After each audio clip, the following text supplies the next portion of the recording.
Shalom y bendiciones, hermanos y hermanas desde todas partes del mundo. Bienvenidos a la discusión de hoy. Como siempre, en primer lugar, una cálida bienvenida para ti, Baruch. Me alegra verte, amigo. Shalom, Cristian, también me alegra verte. Gracias. Hoy tenemos un tema muy importante, Baruch, y es que nos hemos encontrado con muchas personas que abiertamente nos preguntan, ¿cómo es que se debe orar en verdad? ¿Cómo oramos de manera efectiva desde la perspectiva bíblica? Sé que mencionaste algo sobre la sanidad y la oración desde una perspectiva bíblica en la conferencia de Sydney del 2022, pero realmente necesitamos ampliar esto un poco más. También, a nivel personal, hemos recibido muchos correos electrónicos de varias personas y hemos notado algunas cosas en algunos grupos de oración, plataformas de oración y foros a los que también asistimos, donde las personas tienen un corazón maravilloso para el Señor, son muy apasionados y realmente quieren hacer lo correcto. Así que, si estás listo, empecemos. Entremos de lleno en el tema. A modo de introducción, hablemos un poco sobre el comentario inicial. ¿Cuál es la mejor manera de orar? ¿De pie, sentado, de rodillas, inclinado? ¿Deberíamos tener las manos abiertas, cerradas, levantadas hacia Dios? ¿Hay ciertas palabras que debemos decir en nuestras oraciones? ¿Deberíamos repetir las oraciones una y otra vez? Estas y otras preguntas son las que comúnmente se hacen sobre la oración. ¿Y cuál es la forma correcta y efectiva de orar desde una perspectiva bíblica? Así que vamos a adentrarnos directamente en el tema. ¿Qué nos enseñó Yeshua? Lo primero y lo más importante, por supuesto, la oración del Padre Nuestro. La oración del Señor en Mateo 6, versos 9 al 13. Baruch, te cedo la palabra para tus comentarios iniciales, y también si quieres puedes hacer algunos comentarios sobre lo que Yeshua nos enseñó acerca de la oración del Señor.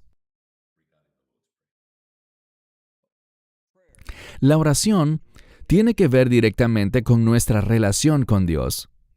Si no tenemos una vida de oración comprometida, no estamos realmente comprometidos con tener una relación con el Señor. La palabra hebrea para orar es un verbo reflexivo, lo que significa que algo sale y algo se devuelve. Por lo tanto, debemos esperar una respuesta de Dios, es decir, no es simplemente un monólogo en el que descargamos todos nuestros deseos y súplicas sobre Dios, sino que también debemos esperar para escuchar de Él, ya sea en palabras audibles o simplemente una confirmación, un anhelo, una inclinación hacia algo, una guía. Deberíamos tener una respuesta de Dios. No te apresures al orar. En segundo lugar, en las preguntas mencionaste el aspecto de la repetición. Las Escrituras están en contra de la vana repetición. Pero, a veces, la repetición es buena porque estamos familiarizados con eso. Se trata de una oración con fundamento bíblico. Por lo tanto, ese tipo de oraciones como la que vemos ahora de Mateo 6, versos del 9 al 13, tradicionalmente llamada la oración del Señor, es muy bueno repetirla. Es una oración poderosa y sienta las bases de lo que debería ser la oración. Y cuando miras la oración del Señor, Baruch, está tan bien estructurada que cubre muchas cosas, incluso la vida cotidiana. De manera que sí, esto es algo en lo que definitivamente estamos de acuerdo y animamos a las personas a hacer esta hermosa oración todos los días. No hay ningún problema con eso. Sigamos adelante entonces. Santiago 5, verso 16. Confesaos vuestras ofensas unos a otros y orad unos por otros para que seáis sanados. La oración eficaz, ferviente del justo puede mucho. Baruch, esto destaca la importancia de confesar los pecados también. Sabemos que podemos confesarnos unos a otros, pero es muy importante confesar ante Dios, nuestro Señor. Ese es un componente clave de la oración, ¿correcto? Tienes la palabra, Baruch. Así es. En Yom Kippur tenemos una oración específica llamada Al-Het, que significa por el pecado. Es una larga lista de todos los posibles pecados que uno puede cometer. Y cada año, cuando la recito, no es una vana repetición, sino que hay cosas que menciono en esa oración al enumerar posibles pecados que me hacen entrar en convicción. Así que confesar los pecados ante Dios es muy importante. A veces tenemos un amigo cercano con el que podemos hablar, revisarse el uno al otro y ser vulnerables. Al confesarnos ante otra persona, se vuelve más real para nosotros. No lo hace más real para Dios porque Él conoce todas las cosas, pero obtenemos un beneficio al hacerlo. Debemos entender que el objetivo de la oración es que la voluntad de Dios pueda cumplirse en nuestra vida, que podamos hacer y experimentar la voluntad de Dios. Así que eso es fundamental. Si no estás interesado en la voluntad de Dios, realmente no estás listo para orar. Gracias. Marcos 11:25. Y cuando estéis orando, perdonad si tenéis algo contra alguien, para que también vuestro Padre que está en los cielos os perdone a vosotros vuestras ofensas. Vemos que el lado opuesto de pedir perdón, por supuesto, es perdonar nosotros a los demás. Adelante, Baruch. Es muy importante ser una persona capaz de perdonar. Muchas veces, las personas hacen algo y es posible que no tuvieran la intención que creímos que tenían al hacerlo. O tal vez sí la tenían y realmente lo lamentan. Al igual que nosotros lamentamos nuestros pecados ante Dios, y por lo tanto, la madurez espiritual consiste en ser capaces de dejar de lado nuestros sentimientos, nuestras heridas, nuestro orgullo quizás, y estar dispuestos a perdonar verdadera y sinceramente a alguien. Esto tiene un efecto maravilloso en la persona que perdona. Incluso si la otra persona no confiesa sus pecados o pide perdón, no hay que aferrarse a ello. No se produce nada bueno por tener resentimiento y enojo contra alguien. Obviamente, estamos en este cuerpo y tenemos esos sentimientos, pero oremos para dejarlos ir. En el judaísmo, en la oración para antes de dormir llamada el Shema, que se hace en la cama, una de las cosas que se nos pide al orar, y creo que es algo maravilloso, es que perdonemos a todas las personas. Le pedimos a Dios que no les aplique ningún castigo por lo que nos han hecho. Se trata de soltar todas esas cosas, toda malicia, todo sentimiento negativo. Y en mi experiencia, cuando más haces esto, más fácil se vuelve. Te das cuenta de que si alguien hace algo contra ti, tal vez estaban espiritualmente débiles, tal vez había otra cosa sucediendo en sus vidas, tal vez en ese momento eran inmaduros, sea lo que sea, pero perdonar siempre es beneficioso para la persona que perdona. Por lo tanto, ese espíritu de perdón es una parte fundamental para poder orar efectivamente por los demás y por uno mismo. Amén, gracias. Primera de Pedro 3:12. Porque los ojos del Señor están sobre los justos, y atentos sus oídos a sus oraciones. Pero el rostro del Señor está en contra de los que hacen el mal. Este versículo es muy claro y se explica por sí mismo, pero me gustaría que profundizaras y hablaras sobre este pasaje, Baruch. Los justos, creo que es la segunda vez que vemos esa palabra en relación con la oración. Yo diría que la Torá, los mandamientos de Dios, no son un instrumento que nos haga justos. Nadie se hace justo por las obras de la ley. Todos estamos de acuerdo en eso, es bíblico. Pero la ley puede definir lo que es justo e injusto. Y también cuando examino los mandamientos, entro en convicción y quiero hacer lo correcto. La justicia es importante por varias razones. En primer lugar, desear la justicia, hacer lo que es justo, nos acerca más a la voluntad de Dios. Eso trae una unción más poderosa sobre nosotros. Trae la provisión de Dios a nuestra vida. Y cuando vivimos rectamente en la voluntad de Dios, haciendo lo que es justo, eso también hará que nuestras oraciones sean más eficaces. Como dice allí, sus oídos están atentos a sus oraciones, a las de los justos. Pero el rostro del Señor está en contra de aquellos que hacen el mal. ¿Y qué es el mal? Es lo que está apartado de la voluntad de Dios. Por lo tanto, vivir de manera justa nos da discernimiento. Vivir de manera justa también nos trae revelación. Por lo tanto, una parte muy integral de orar efectivamente es vivir una vida que sea eficaz en relación con la voluntad de Dios. Gracias. Mateo 21:21. Respondió Jesús y les dijo: De cierto os digo que si tenéis fe y no dudáis, No solo haréis lo que se hizo con la higuera, sino también si decís a este monte, quítate y arrójate al mar, será hecho.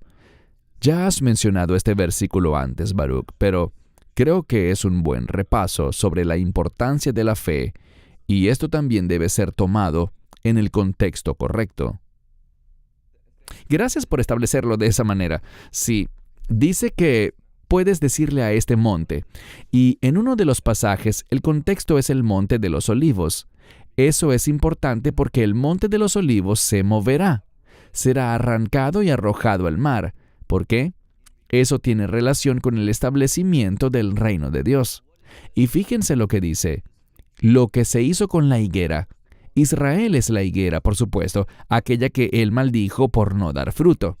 ¿Cuándo se supone que debemos dar fruto? Este pasaje, por supuesto, no fue escrito en la temporada de higos, pero eso es desde un punto de vista humano y terrenal, en un mundo caído. Sabemos que en la Nueva Jerusalén los árboles darán fruto cada mes, 12 veces al año. Así que todo lo que rodea a este pasaje tiene un contexto de reino, y el mensaje es que la fe es consona con el propósito del reino. Debemos orar y nuestra fe debe enfocarse en llevar nuestra obediencia, nuestras acciones y nuestras obras en relación con un propósito de reino.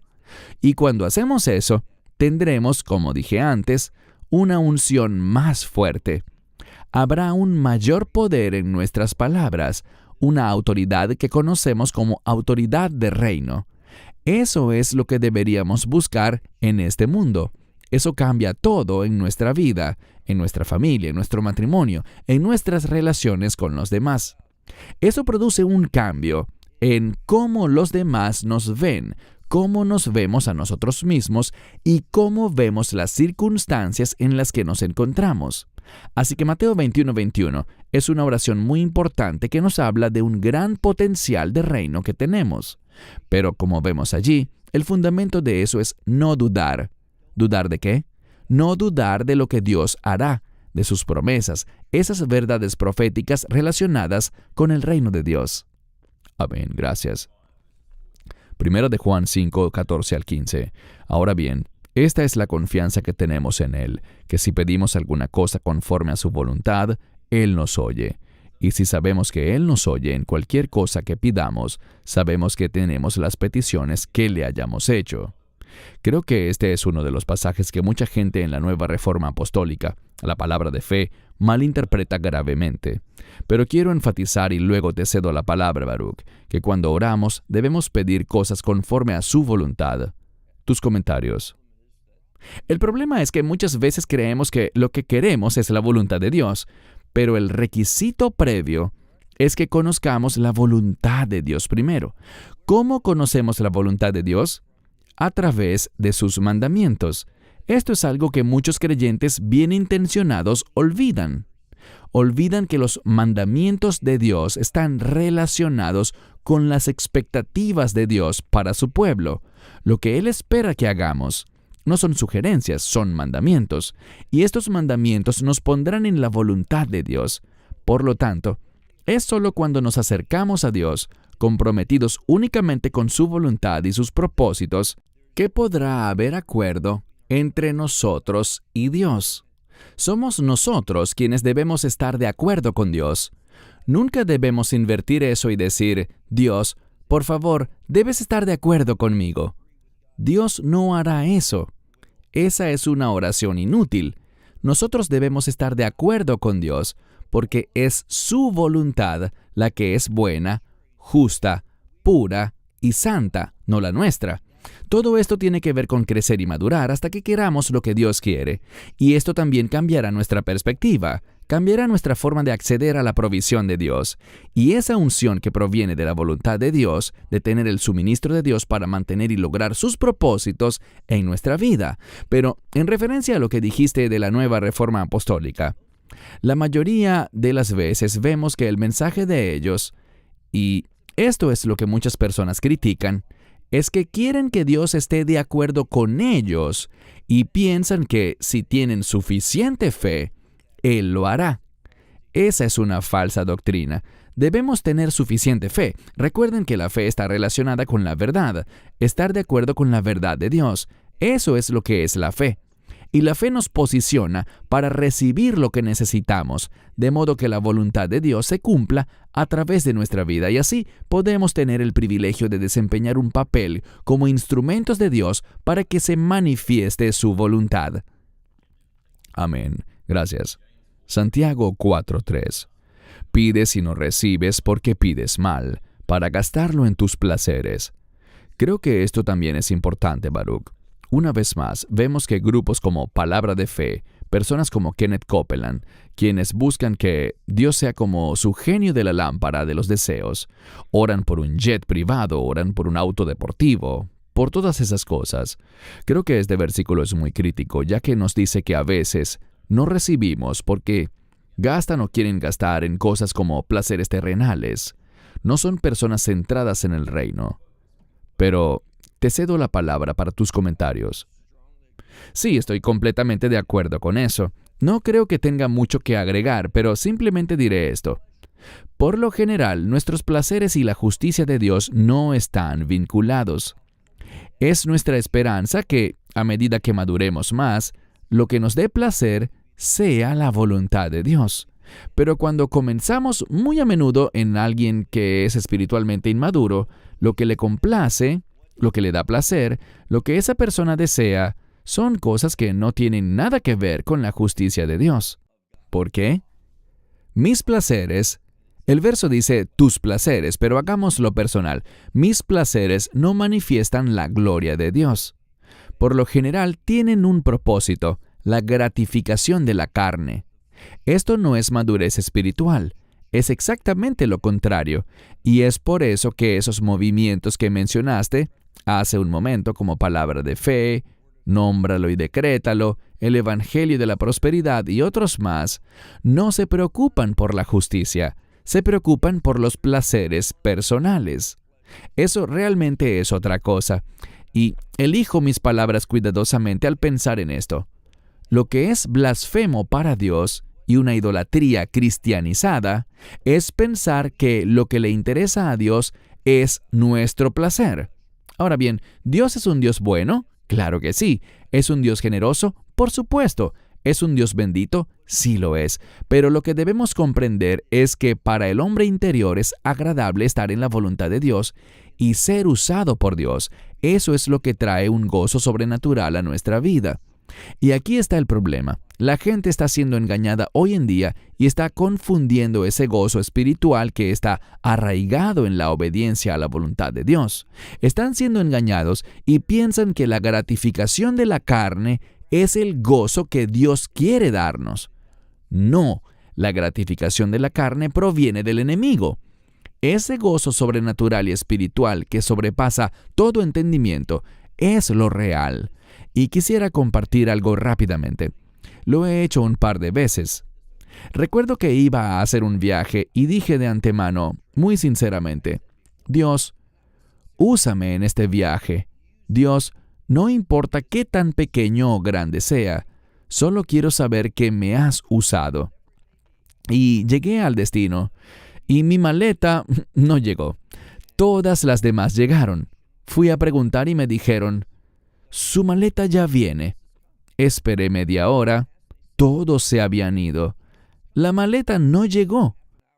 Volví a preguntar y me dijeron, su maleta fue llevada al lugar equivocado, pero ya la van a traer. La tendrá aquí pronto. En ese momento no había nadie alrededor. Estaba solo, y esta mujer que trabajaba en el aeropuerto se me acercó. Quizá tendría unos 60 años y me dijo, ¿puedo hacerle una pregunta? Dije, claro, estoy esperando mi maleta, así que tengo tiempo de sobra. Y ella me hizo una pregunta sobre un tema espiritual, lo cual me sorprendió. No pensé que esa era la pregunta que me iba a hacer. Y hablamos y pude ver al final que había algo realmente importante. Había un asunto con una doctrina por la cual estaba siendo perseguida por su familia y sus amigos, y ellos fueron realmente duros con ella. Y compartí con ella y miramos la Biblia juntos, y cuando lo hicimos, ella sentía tanta alegría. Tenía lágrimas en los ojos simplemente porque sabía que Dios estaba con ella, que estaba en el camino correcto. Creo que no hice más que confirmarle algo, y ella me dijo, «Muchísimas gracias». Y nunca había visto una gratitud tan sincera por algo que, desde mi punto de vista, era una pregunta simple. Y, ya saben, estaba tan enojado por estar esperando. ¿Por qué todos los demás recibieron sus maletas y yo no? Y finalmente, cuando ella se alejó, inmediatamente mi maleta llegó. Y pensé dentro de mí, ¿qué persona tan tonta he sido? No tenía nada que hacer ese día. Estoy molesto porque tuve que esperar tal vez a 30 o 35 minutos por una maleta. Pero eso creó una oportunidad para que Dios me usara de una manera que, para mí, no fue tan importante, pero creo que fue algo grande para ella, aunque era algo pequeño con respecto a otras cosas. Pero si queremos ser usados por Dios, debemos ser usados para sus propósitos y no para los nuestros. Y eso me dio una gran alegría. Algo tan simple, ¡qué alegría! En eso consiste ser espiritual, ser usado por Dios para bendecir y animar a los demás. Alabado sea Dios, maravilloso. Hebreos 4:16. Acerquémonos pues confiadamente al trono de la gracia, para alcanzar misericordia y hallar gracia para el oportuno socorro. Creo que esta es la confianza que debemos tener como creyentes, solo por ese sacrificio perfecto de Yeshua. Tus comentarios, Baruch. Todo este pasaje comienza con nuestro gran sumo sacerdote.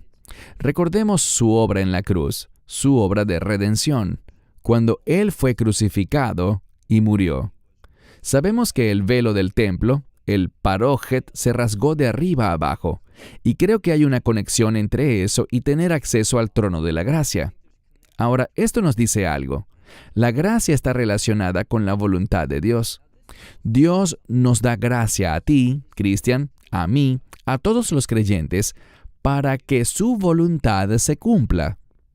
Nunca debemos olvidar la relación entre la gracia y la voluntad de Dios. Así que, cuando dice, para alcanzar misericordia y hallar gracia para el oportuno socorro, hay un tiempo en el que necesitamos socorro. Tal vez sea yo quien tiene una necesidad o tal vez sea alguien más, y esa gracia me ayuda a trabajar y servir a Dios para que la voluntad de Dios se cumpla en la vida de otra persona, o como dije antes, tal vez en mi propia vida. Pero este es el propósito. Nos acercamos a Dios para que las necesidades puedan ser satisfechas. Y puede ser necesidades básicas, pero sospecho que en este contexto, esas necesidades que se deben satisfacer son las cosas que necesitamos para que la voluntad de Dios se haga realidad en nuestra experiencia diaria. Eso es muy importante y solo a través del Mesías y su obra, eso puede convertirse en realidad en nosotros. Amén, gracias. Esto es muy importante, es uno de los versículos más cortos. Orad sin cesar. Esa perseverancia, esa comunicación continua con el Señor es tan crucial. Te cedo la palabra para tus comentarios, Baruch. Bueno, cuando escucho ese versículo, también pienso en una experiencia que le pasó a Nehemías. Si miras a Nehemías, él fue alguien que oró durante meses por algo. Pero cuando llegó el momento de que eso se hiciera realidad, hizo una breve oración. Y debemos ver que ambas cosas no son contradictorias, sino que van de la mano. A veces necesitamos orar y lleva tiempo. ¿Por qué? Tal vez necesitamos cambiar. Tal vez alguien más necesita cambiar, pero sea lo que sea, no te desanimes. Orar sin cesar significa no rendirse. Ahora, también significa que la oración debe dominar nuestra vida, dominar nuestro día. Y por eso me gusta el estándar bíblico de orar por la mañana y también al mediodía. ¿Por qué es importante orar al mediodía? Porque interrumpe nuestra rutina normal. Aparta un tiempo en el momento más ocupado del día para detenerte. No tiene que ser mucho tiempo, pueden ser 5 minutos o 10 minutos, pero acércate a Dios. Lee algunos salmos, ve ante Él, ora a través de esos salmos en medio del día y, por supuesto, al final del día también. Orar sin cesar, es decir, orar en diferentes horas del día, generará un gran cambio. ¿En qué? En tu perspectiva. Si pudiera decir solo una cosa sobre la oración, sería que la oración, cuando es fiel, efectiva y constante, y es a eso que esto se refiere al decir orar sin cesar, orar constantemente, es algo que producirá primeramente un cambio en tu perspectiva. Verás las cosas de manera diferente. Y el resultado de eso, de ver las cosas de manera diferente, es que te sentirás diferente. No sentirás el estrés, la ansiedad, la presión, no sentirás la ira que normalmente enfrentamos a lo largo del día o de la semana. Nos pasan cosas frustrantes, pero cuando tienes la perspectiva de Dios, esa perspectiva te ministrará y no dejará que te vuelvas víctima de tus emociones, sino que serás alguien que en medio de esas circunstancias difíciles demostrará el carácter de Dios, y de eso se trata la verdadera espiritualidad, vivir el carácter de Dios en circunstancias difíciles y frustrantes. Excelente, gracias. Primera a Timoteo 2:8. Deseo pues que los hombres oren en todo lugar, levantando manos santas sin ira ni duda. Creo que ahora vamos a entrar en un lado más práctico también, porque aunque no hay una fórmula establecida de cómo debemos orar, esto nos brinda un maravilloso ejemplo de que a veces las personas también pueden levantar las manos al Señor. Pero danos tus comentarios sobre este punto, Baruch, y este tema en general. Sí, levantar manos santas en oración es algo bíblico que debe hacerse, ya sea en un servicio público, lo cual está bien. He visto a personas hacerlo, algunas personas que, como yo, son un poco más reservadas, más rígidas quizás, lo hacen en casa, en privado, en el llamado armario de oración, cuando estás solo y sin ira. No deberíamos hacer oraciones que digan, Dios, castiga a estas personas. Y entiendo que hay algunos salmos que hacen eso, son salmos que tienen un nombre especial. Hay algunos salmos en los que David, por ejemplo, hizo eso. Hay momentos en los que queremos que caiga el juicio de Dios sobre alguien. Oramos por nuestros enemigos, pero a veces necesitamos el juicio de Dios sobre ellos. Creo que esos salmos son raros, así que ora sin ira, no desde el enojo ni deseando la destrucción de los demás. Y aquí está la parte más importante. Ora sin dudar. Sabemos que el que duda es como una ola que va y viene sin estabilidad en su vida. La Biblia dice que el que duda no debe esperar recibir nada de Dios. Entonces yo animaría a las personas a que oren para no caer en la duda, por no saber si Dios actuará en una situación.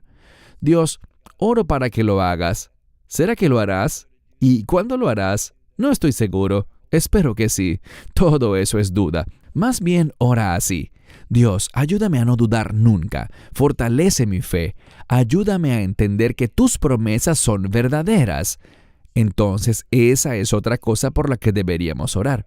De hecho, he estado pensando en escribir un devocional de oración que incluya cosas por las que deberíamos orar cada día, o al menos cada semana o cada mes. Diferentes oraciones durante tal vez un mes o un año, pues necesitamos saber por qué cosas deberíamos orar.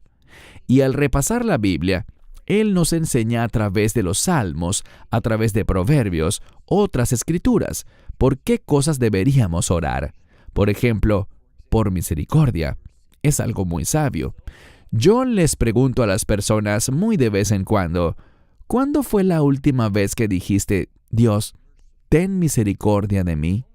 ¿Cuándo fue la última vez que oraste sinceramente pidiendo que Dios fuera misericordioso contigo? Puedo decirte esto, si no oras a menudo por la misericordia de Dios, no tienes una comprensión correcta de tu necesidad, porque si quedamos de nuestra cuenta, tendemos a desviarnos, tendemos a alejarnos, a hacer lo que no debemos, y constantemente necesitamos la misericordia de Dios. Sí, somos perdonados, pero el que hayamos sido perdonados no significa que no debamos buscar la misericordia de Dios, y la misericordia de Dios va a traer un buen cambio a nuestra vida. A través de la misericordia crecemos y por ella aprendemos a extender misericordia a los demás. Cierto, gracias, bien dicho. Filipenses 4:6. Por nada estéis afanosos, sino sean conocidas vuestras peticiones delante de Dios en toda oración y ruego con acción de gracias. Creo que es algo que lamentablemente se descuida en la oración de muchas personas, venir ante Él con agradecimiento. Eso es tan importante, ¿sabes? Reconocerlo en todos tus caminos y venir ante Él con acción de gracias. Tus comentarios. Me alegra mucho que hayas enfatizado la gratitud, porque en realidad la madurez espiritual es reconocer que debemos agradecer a Dios por todas las cosas. Y a medida que crecemos y maduramos, reconoceremos cada vez más cosas por las cuales estar agradecidos. Hay cosas que son fáciles de agradecer, como cuando Dios nos bendice, cuando la vida va bien. Pero cuando una persona está pasando por un momento difícil, ya sea debido quizás a un miembro de la familia. Hace poco concluimos el grupo del tour aquí en Israel y alguien me compartió un asunto personal relacionado con uno de sus hijos, y estaban muy afligidos, como cabría estarlo. Todos lo estaríamos en un caso así. Y lo que les dije es que esta es una oportunidad para que ministren a su hijo, para que intervengan. Es una oportunidad para que demuestren el carácter de Dios a ese hijo suyo. Es un hijo adulto. No se trataba de un niño pequeño de 3, 5 ni 10 años, sino de un adulto plenamente ya crecido. Debemos reconocer y estar agradecidos por los momentos difíciles, porque son oportunidades para crecer, oportunidades para experimentar a Dios, oportunidades para ser utilizados por Dios, oportunidades para ver a Dios obrar en una situación. Y cuando hacemos eso, crecemos y maduramos. David oró de manera tan efectiva. Y volviendo al grupo del tour, estábamos en Emek Ha-Elah, donde David luchó contra Goliat. ¿Y qué dijo David? Ya sabes, él había luchado contra osos y leones como pastor. Son cosas difíciles. Imagina enfrentarte a un oso y a un león. Pero David entendió algo. Eso lo preparó para pelear contra Goliat. Cuando todos los demás tenían miedo, cuando nadie más estaba dispuesto a luchar contra Goliat, David pensó, ¿cuál es el problema? Este filisteo incircunciso caerá. He derrotado a osos y a leones. Este filisteo será igual que ellos. Así que agradece por esos momentos difíciles, porque quizás te estés preparando para un momento más difícil que se cierne sobre el horizonte. Y cuando ves que Dios es fiel, Dios, tú me has llevado a través de este tiempo. Dios, gracias a tu ayuda he podido superarlo. Y ahora llegó un problema mayor. Pero es el mismo Dios, es el mismo proveedor, es el mismo Dios victorioso. Y por lo tanto, también superaremos ese tiempo. Así como fue fiel en el pasado, también será fiel en el futuro. De modo que estas cosas son fundamentales para que crezcamos, maduremos y seamos utilizados por Dios de manera mayor. Y estar agradecidos es fundamental para el crecimiento espiritual. Amén, gracias. Juan 14, 13 al 14. Y todo lo que pidáis en mi nombre lo haré, para que el Padre sea glorificado en el Hijo. Si algo pidiereis en mi nombre, yo lo haré. Una vez más, por supuesto hay que recordar el contexto, que es muy importante, pero quiero enfatizar que es en el poderoso nombre de Yeshua. Danos tus comentarios, Baruch. Bien, me alegra que hayas enfatizado la frase «en mi nombre». ¿Qué significa eso? Una persona espiritualmente inmadura simplemente diría que «en mi nombre» significa que ese nombre tiene algo especial. Y sí, ese es un nombre muy especial, es el nombre de Yeshua, como bien dijiste, pero cuando dice «en mi nombre», se refiere a «en mi carácter». Ahí está la clave. Cuando oramos en el carácter del Mesías, hay una relación estrecha entre su carácter y su voluntad. Lo mismo ocurre contigo y conmigo, Cristian. Si nuestro carácter no es de Dios, si nuestro carácter refleja más a este mundo, nuestra voluntad será muy mundana, muy física, muy materialista. Pero cuando nuestro carácter es como el del Mesías, entonces vamos a tener una vida de oración basada en lo espiritual y en aquellas cosas que van más allá de este mundo. No tendremos una mentalidad temporal, sino que tendremos la mente puesta en lo eterno, es decir, tendremos mentalidad de reino.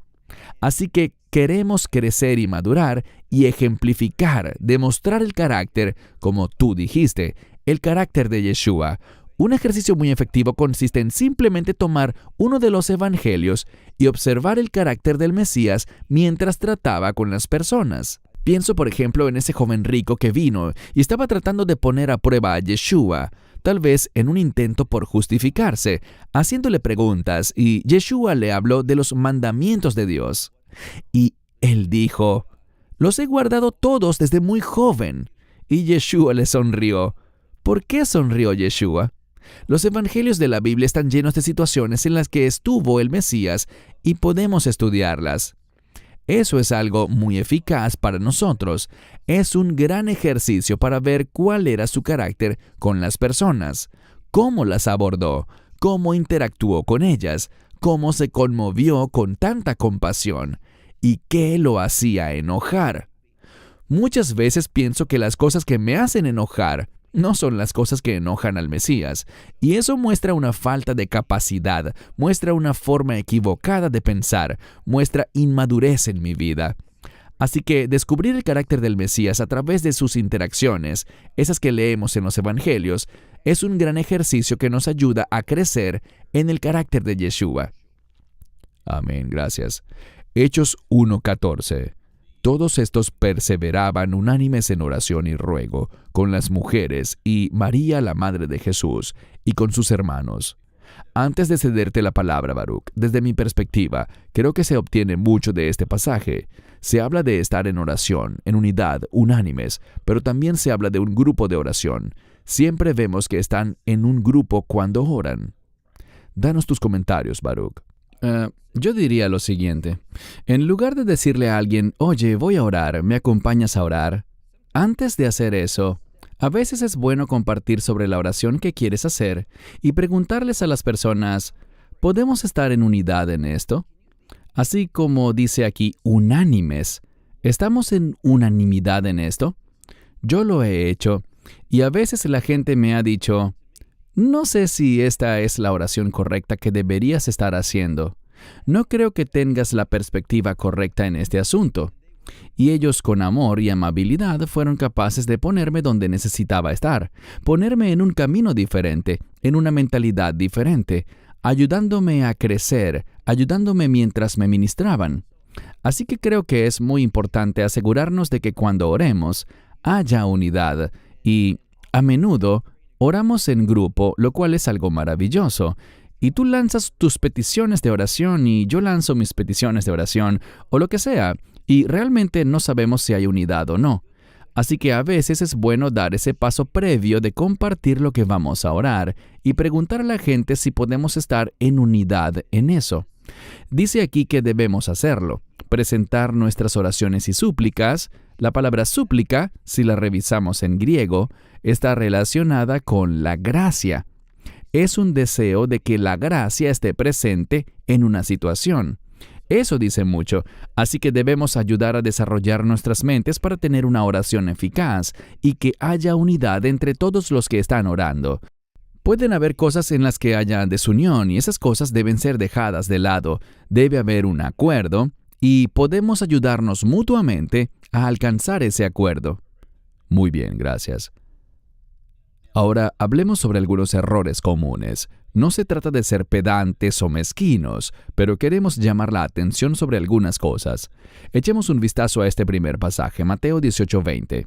Porque donde están 2 o 3 reunidos en mi nombre, allí estoy yo en medio de ellos. Veo esto con regularidad. Muchas veces usan este pasaje de las Escrituras cuando es un grupo muy pequeño de personas que se reúnen para orar, y luego te quedas pensando, y alguien hace la pregunta: ¿se necesitan 2 o 3 para que el Señor esté presente? Claro que no. Tenemos ese tiempo personal de oración con el Señor a solas. Él oye nuestras oraciones sin importar dónde estemos, incluso si estamos solos. Y quiero cederte la palabra, Baruch, porque hay un cierto contexto en estos pasajes de Mateo. ¿A qué se refiere esto en realidad? Así que te cedo la palabra para que nos compartas tus comentarios. Bueno, hay un par de cosas aquí. Nuevamente vemos en mi nombre. Es muy importante estar en el carácter. Y está el carácter del Mesías, y su carácter, por supuesto, está relacionado con su voluntad. Sus deseos siempre son correctos. Cuando 2 o 3 están reunidos, aquí tenemos otra vez esos 2 o 3 testigos. Debe haber 2 o 3 personas para que haya eso que hablamos antes, ese acuerdo de compartir algo. ¿Es esta la voluntad de Dios? ¿Es esta una oración adecuada? Estoy seguro, Cristian, que tú habrás tenido esta misma experiencia en la que personas de un grupo oran por algo. Y, por ejemplo, escuché a alguien, no mencionaré su nombre, que dijo: ahora mismo yo declaro la salvación de nuestros nietos. ¿Qué significa eso de que yo declaro? ¿Cómo es eso? Si yo declaro algo, ¿Dios tiene que apegarse a eso? No, creo que es al revés. Dios habla y nosotros debemos obedecer. No damos una declaración y esperamos que Dios la obedezca. Así que creo que debe haber un acuerdo, una consistencia de que estamos haciendo oración de la manera correcta. Ahora, cuando aquí dice, yo estaré en medio de ellos, la presencia de Dios, estoy de acuerdo con todo lo que dijiste. Ya sea que haya 2 o 3 o 100, o así esté solo, Dios nunca nos abandonará ni nos desamparará. Su Espíritu mora en nosotros. Pero en este contexto significa yo estoy allí en medio de eso. Cuando oramos correctamente, cuando oramos por la voluntad de Dios, cuando oramos humildemente, cuando oramos haciendo intercesión por otros, esto va a suceder. Al decir estoy en medio de ellos, lo veo como su presencia, como su unción, su provisión, todas esas cosas. Así que entre más examinamos esto, y agradezco los pasajes que estás trayendo a nuestra atención en este estudio, vemos que las Escrituras están llenas de oración para ayudarnos a ser más eficaces al presentar nuestras súplicas ante Dios, nuestras intercesiones, nuestras peticiones ante Él. Aprovechemos esto. Amén, gracias. Mateo 6:7. Y cuando oréis, no uséis vanas repeticiones como los gentiles, que piensan que serán oídos por sus muchas palabras. Creo que tú y yo estamos de acuerdo en que la palabra clave allí es vanas repeticiones. Sin embargo, quiero abordarlo de manera más práctica, porque lo hemos visto en algunas reuniones de oración a las que hemos asistido. Se ha planteado la pregunta y te la refiero para que nos des tus comentarios. Sé que hablarás sobre la diferencia entre las repeticiones vanas, pero ¿con qué frecuencia deberíamos orar por algo? Te daré un ejemplo. Conocemos a una mujer cuyos hijos no son salvos. No tienen interés en el Evangelio. De hecho, rechazan el Evangelio y se burlan de él. ¿Con qué frecuencia debería reunirse la gente en un grupo para orar por personas así? Bueno, te diré 2 cosas respecto a eso, Cristian. Primero, a modo de introducción, había una creencia común de que si decías algo suficientes veces, eso tendría un gran impacto. Esas son repeticiones vanas. Pensar que de alguna manera, simplemente por repetir algo una y otra vez, que hay un número mágico y si lo hago ese número de veces, Dios lo hará. Es como una falsa doctrina en el judaísmo de que hay un número mágico de mandamientos y que cuando se alcance ese número de mandamientos, entonces se establecerá el reino. Bien, vayamos a la pregunta directa que has planteado. En casos así, si hay alguien que no tiene interés alguno en el Evangelio, tal vez en lugar de orar por su salvación, deberíamos orar como hizo Pablo, para entregarlos. A veces deberíamos orar para que Dios traiga algo a sus vidas que les haga ver su necesidad de Él.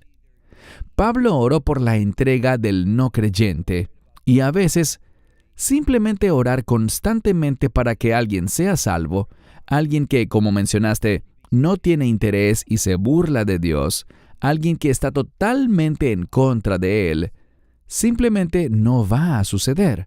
Eso requerirá algo que produzca un cambio en su perspectiva. Así que, en lugar de orar por su salvación, podríamos orar quizás para que puedan reconocer su necesidad de Dios, orar para que vean la futilidad de sus acciones. Esto es algo difícil. Queremos que las personas sean salvas, no queremos que los miembros de nuestra familia se pierdan. Es trágico cuando eso sucede. Ahora bien, orar simplemente por sanidad. Algunos del grupo del tour me dijeron, hemos estado orando durante 3 años por alguien que tiene un problema de salud y No sé si pueda seguir orando por eso sin dudar, sin que parezca una repetición vana. Es difícil lidiar con estas cosas porque hay muchas emociones y mucho amor hacia esas personas. Deseamos ver a alguien sano y restaurado o salvo. Así que es muy difícil. Hay fuertes emociones involucradas. Sí, gracias. Ahora vamos a pasar a otro texto en el Evangelio de Mateo, verso 6, el capítulo 7, verso 6. No deis lo santo a los perros, ni echéis vuestras perlas delante de los cerdos, no sea que las pisoteen y se vuelvan y os despedacen. Esto es similar a lo que veníamos hablando, Baruch, especialmente sobre las personas que abiertamente se burlan y rechazan el Evangelio cuando hay gente orando por ellos y ministrándoles. ¿Este pasaje aplicaría en esos casos? Sí, cuando hablabas y formulabas tu pregunta, de hecho, este versículo me vino a la mente. Y ahora veo que era el siguiente. Sí, creo que aplica. No puedes orar porque alguien sea bendecido si esta persona se burla de Dios, se rebela contra Dios. Recuerden al apóstol Pablo.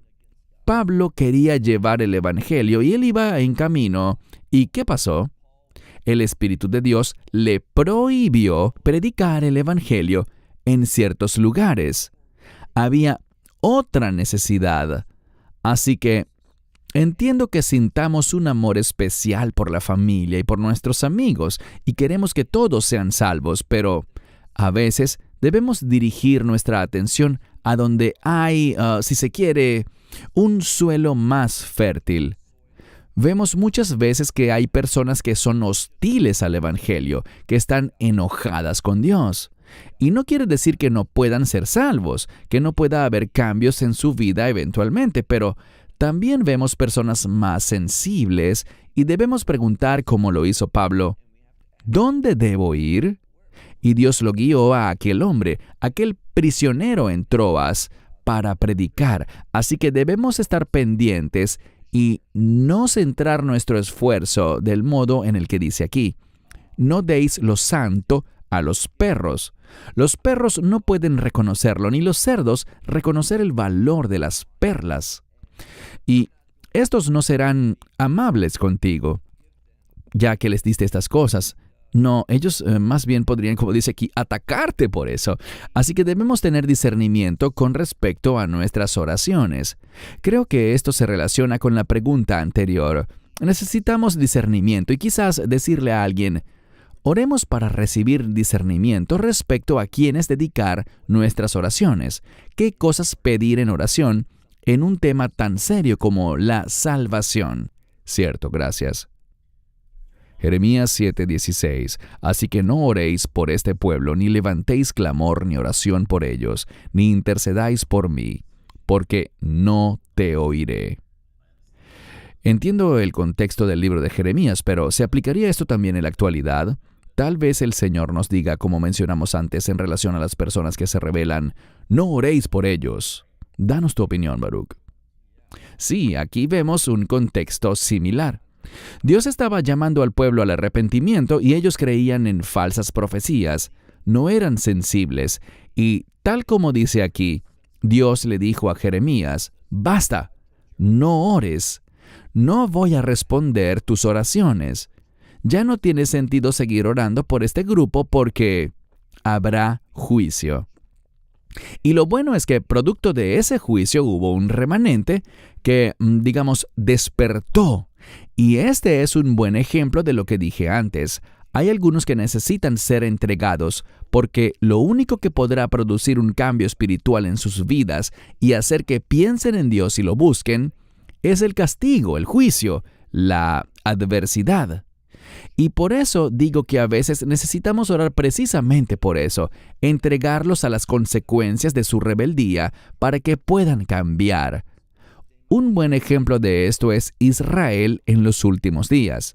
Alguien me preguntó hace poco, ¿por qué habrá ese Etzeragile Jacob, ese tiempo de tribulación de Jacob? ¿Por qué Dios permitirá que 2/3 del pueblo judío mueran en los últimos días? Bueno, como Dios conoce todas las cosas, sabe que así es como se obtendrá el mayor número de personas, es decir, un tercio que se volverá hacia Él y será salvo. Así que a veces Dios usa el juicio y las dificultades para producir un cambio. Este es un gran versículo de las Escrituras que nos enseña que a veces el tiempo de orar por la salvación ha terminado y puede que sea más apropiado orar por un juicio terrenal para que se produzca un cambio espiritual en esas vidas. Bien, gracias. Entendemos que a veces es difícil escuchar esto, hermanos y hermanas, pero esto es lo que la Biblia y las Escrituras nos dicen. Por eso necesitamos abordar estos temas. Veamos un resumen y unas recomendaciones generales. Están tanto en inglés como en español. En inglés a la izquierda y en español a la derecha. Leeré este resumen rápidamente. Siga las instrucciones de Yeshua. Ora en el nombre de Yeshua. Confesar pecados y perdonar a otros. Acercarse con valentía y confianza. Tener fe. Creo que también es importante tener reverencia, porque muchos hablan de que hay libertad en Cristo en algunos grupos evangélicos, y claro que la hay, pero debe verse en el contexto y nunca perder esa santa reverencia ante el Dios Todopoderoso. Dar gracias y orar siempre. En fin, tus comentarios, Baruch, sobre esta diapositiva y este resumen general. Sí, me parece muy bien que hayas hecho este resumen de las cosas en las que debemos enfocarnos, sabios principios para impactar nuestra vida de oración y lograr un cambio. Y esta es la clave, un cambio piadoso, un cambio relacionado con la voluntad de Dios en nuestra vida. La oración se trata de una cosa: caminar, vivir, experimentar la voluntad de Dios. Así que si no te comprometes con la voluntad de Dios, si tu vida de oración se basa en que Dios haga tu voluntad, es mejor que dejes de orar. Eso no es oración, es una forma de idolatría. De eso se trata la idolatría. Así que ese es un excelente resumen de las cosas de las que hemos estado hablando. Esas escrituras claves para transformar nuestra vida de oración de manera que sea eficaz y agradable a Dios. Gracias. Antes de darte la palabra para tus comentarios finales, Baruch, ampliaré un poco más el resumen anterior. Podemos orar, por supuesto, individualmente. Podemos orar con nuestros compañeros, con nuestras esposas, esposos, hijos, familiares. También podemos orar en grupos grandes y podemos simplemente presentarnos ante Dios con santa reverencia. Pero no hay una fórmula específica establecida sobre cómo hacerlo, siempre y cuando lo hagamos de acuerdo con su voluntad. Podemos hacerlo individualmente o en grupo. ¿Eso sería correcto, Baruch? Sí, absolutamente. Y es fundamental para lo que Dios nos ha mandado a hacer, que es, como dijimos antes, orar. Orar a menudo, orar sin cesar, orar consistentemente y orar en relación con su voluntad. Gracias. Bueno, ahora simplemente te doy la palabra para tus comentarios finales. Creo que hay pocas cosas que son más importantes que la oración. Y la Biblia nos brinda una gran cantidad de consejos, instrucciones, principios para que nuestra vida de oración sea agradable a Dios. Y eso es lo que deberíamos desear, no solo que nuestras oraciones nos den lo que queremos. Eso no es para nada lo que desea un creyente maduro. En cambio, debemos desear que nuestras oraciones sean agradables a Dios. ¿Y qué significa eso? Que estén en acuerdo con su voluntad. Y cuando nos preparamos para este tipo de oración, eso nos cambia.